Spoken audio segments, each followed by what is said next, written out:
Shocking for any of us to hear an airline CEO make a comparison to 9/11. How bad is it out there, and what does it mean for your coverage universe?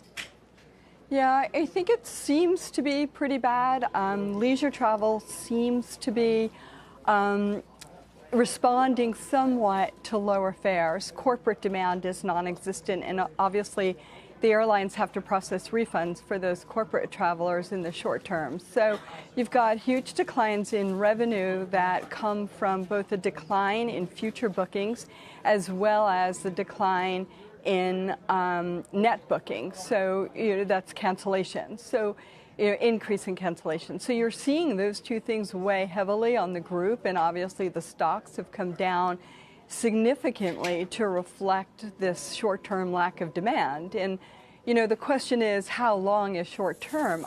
We heard a number of the airline management say that this morning, but if you look at after 9/11, September traffic was of 01, traffic was down 38%, then October was down 21%, then November was down 18%, and then it kind of gradually improved from there, but still down right through about February, March of 02, and that's where you saw the recovery.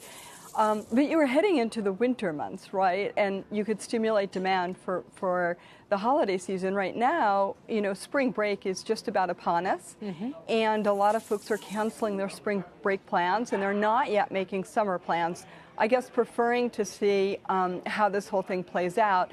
And I think the airlines are being very aggressive in responding, more aggressive than we've ever seen them in the past, to cutting capacity, right. Cutting CapEx, just doing everything they can to preserve capital. Yeah, we heard that this morning.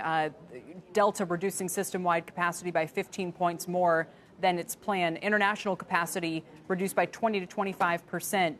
And we're also seeing some of the CEOs cut their salaries, which I don't think will have as big an impact, but at least is a gesture. Are there, since you mentioned leisure travel is to some extent holding in there on price cuts, corporate travel is gone.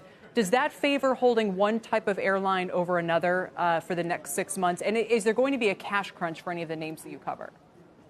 Yeah, so those are all very good questions. The way I think about leisure is most of the airlines will tell you that about 80 to 85% of their traffic flies once a year or less and provides half their revenue.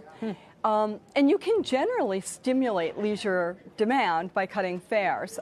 People will, at some point, feel a little more comfortable about traveling, just get tired of staying home, will want to, get out and do something. So we do think that they'll respond to that, to the lower fares. Corporate, obviously, your boss tells you you're not going anywhere, you're obviously not going to travel.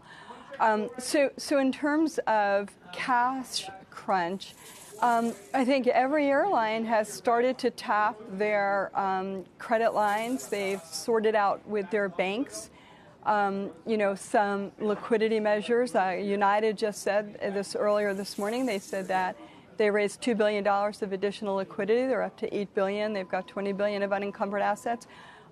So, we're watching all this very closely, and obviously the longer it lasts, the deeper, the crunch and the more concerned we would be.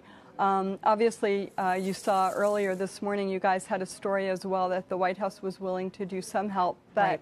for the industry, but none of the airlines have asked for help at this point.